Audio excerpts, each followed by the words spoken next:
నమస్తే అండి, welcome back to our channel. ఈరోజు వీడియోలో మరో పిండి వంటతో మీ ముందుకు వచ్చాను. సో ఇప్పుడైతే సంక్రాంతి సీజన్ కాబట్టి సంక్రాంతికి మన తెలంగాణలో అందరం ఇలా పిండి వంటలు చేసుకొని సెలబ్రేట్ చేసుకుంటాం కాబట్టి సో ఈరోజైతే కారపూసలు ఎలా చేసుకోవాలో చూపించబోతున్నాను.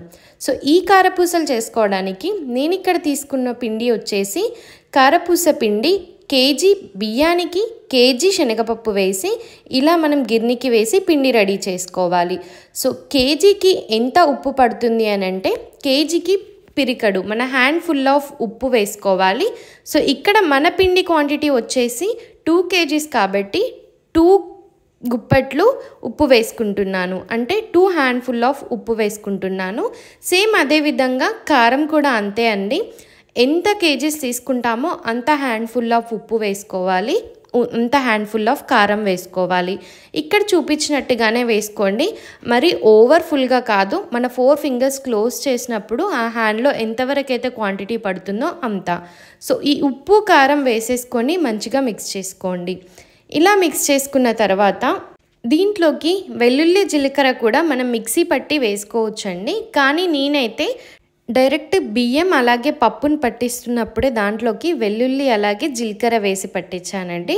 సో అందుకోసమనే ఇప్పుడైతే ఏం వేయట్లేదు. సో ఆ ప్రాసెసే కొంచెం ఈజీగా ఉంటుంది. మనం సపరేట్గా వేసుకున్నప్పుడు కారపూస చేసేటప్పుడు కొంచెం ఇబ్బందిగా ఉంటుంది. అందుకే మీరు కూడా ఈ ట్రిక్ని ఫాలో అవ్వండి. ఎక్కడ కూడా ఉప్పు కారం మనకి లమ్స్ లేకుండా కలుపుకోండి. మంచిగా మొత్తం ఉప్పు కారం కలిసేలాగా కలుపుకోండి. ఆ తర్వాత ఇక్కడ చూపించినట్టుగా కొద్దిగా వాటర్ వేసుకుంటూ మొత్తం ఒకసారి మిక్స్ చేసుకోండి. ఇలా కొంచెం కొంచెం వాటర్ వేసి మిక్స్ చేసుకోవడం వల్ల పిండి ఎక్కడా కూడా ఎక్కువగా థిక్ అవ్వకుండా ఎక్కువ పల్చగా లేకుండా ఉంటుంది. ఇక్కడ చూపించినట్టుగా కారపూస పిండిని రెడీ చేసుకొని పక్కకు పెట్టుకోండి. కారపూసను చేసేటప్పుడు మనం ఇంకా మెత్తగా దీన్ని మిక్స్ చేసుకోవచ్చు. ఇప్పుడు ఈ మాత్రం మిక్స్ చేసుకుంటే సరిపోతుందండి. ఇక్కడ నేను తీసుకుంటున్న కారపూస ఈ సైజులో తీసుకుంటున్నానండి. కారపూస ఈ మీడియం సైజ్ చేసుకుంటేనే మంచి టేస్ట్ వస్తుంది. ఇంకొంచెం లావుగా కూడా చేసుకోవచ్చు, ఇంకొంచెం సన్నగా కూడా చేసుకోవచ్చు. కానీ సన్నగా చేసుకుంటే కొంచెం కష్టం అవుతుంది, లావుగా చేసుకుంటే ఏంటి అంటే టేస్ట్ కొంచెం డిఫరెంట్గా ఉంటుంది.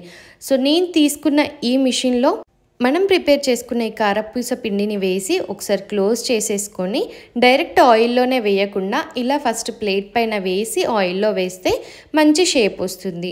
ఆయిల్లో డైరెక్ట్గా వేయడం వల్ల ఆయిల్ ఆల్రెడీ హీట్ అయిపోయి ఉంటుంది కాబట్టి కొంచెం సపరేట్ అయిపోతుందండి. అలాగే ఈ కారపూస పర్ఫెక్ట్గా రావడానికి మన పిండి కూడా రీజన్ అండి. పర్ఫెక్ట్గా లేదు అని అంటే మన పిండి ప్రాబ్లం ఉంది అని అర్థం. ఇక్కడ నేను తీసుకున్న పిండి మేబీ కొంచెం లావుగా పట్టి ఉంటారు, అందుకోసమనే కొంచెం పర్ఫెక్ట్గా రావట్లేదు. సో ఎంత ట్రై చేసినా కూడా మరీ పర్ఫెక్ట్గా లేదు, కానీ ప్రాసెస్ అయితే కంప్లీట్ ఇంతే అండి. మనం చుట్టుకునేటప్పుడు సేమ్ ఇక్కడ చూపించినట్టుగా చుట్టుకోండి. ఆయిల్లో వేయకుండా ఇలా ప్లేట్స్ పైన వేసుకుంటే ఈజీగా అవుతుంది. అలాగే మంచి షేప్ కూడా అలానే ఉంటుంది. ఆయిల్లో వేసిన వెంటనే ఇలా ఫ్రై అయిపోతూ ఉంటాయండి. మనం వేసినాక ఒక 1 minute పైన ఉన్న ఈ లేయర్ అంతా పోయాక దాన్ని మళ్ళీ టర్న్ చేసి ఫ్రై చేసుకోవాలి.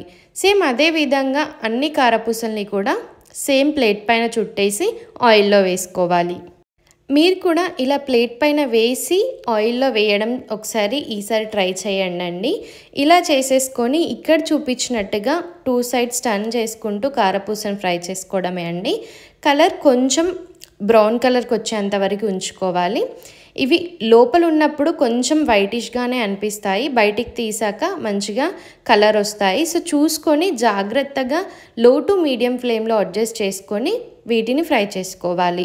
సో ఇంతే అండి. మనం చూసినట్టయితే ఇక్కడ 2 shapes ఆఫ్ కారపూసలు చేసుకున్నాము. ఒకటి పెద్దది, ఒకటి మీడియం సైజ్ది. ఇంకా చిన్నగా కూడా చేసుకోవచ్చు. సో మీకు ఎలా కావాలో మీరు అలా చేసుకోవచ్చు. చేసుకోవడం కష్టం అనిపిస్తే ఇక్కడున్న ఐడికి మీరు కాంటాక్ట్ అయితే మేము చేసి పంపిస్తామండి. ఆర్డర్ ప్లేస్ చేసినట్టయితే మీకు ఎంత క్వాంటిటీ కావాలన్నా వెంటనే అప్పుడే ఫ్రెష్గా చేసి పంపిస్తాము. సో ఇదండి ఈరోజు కారపూస రెసిపీ వచ్చేసి. సో సంక్రాంతి వస్తుంది, మీరు కూడా మీ ఇంట్లో అందరూ ఈ సంక్రాంతికి కారపూస రెసిపీస్ చేసుకొని మంచిగా ఎంజాయ్ చేయండి. సో ఇదండి ఈరోజు వీడియో, మీకు యూజ్ అవుతుంది అనుకుంటున్నాను. మరిన్ని ఇలాంటి ఇంట్రెస్టింగ్ రెసిపీస్ కోసం అలాగే మరెన్నో వీడియోస్ కోసం మన ఛానల్ని అయితే సబ్స్క్రైబ్ చేసుకోండి. అలాగే ఈ వీడియోని మీ ఫ్రెండ్స్ అండ్ ఫ్యామిలీ మెంబర్స్తో షేర్ చేయండి, వాళ్ళకు కూడా హెల్ప్ అవుతుంది. సో ఈ రెసిపీ మీరు కూడా మీ ఇంట్లో ట్రై చేసి ఎలా ఉందో కామెంట్లో మెన్షన్ చేయండి. So please like, share and subscribe to our channel. Thank you for watching.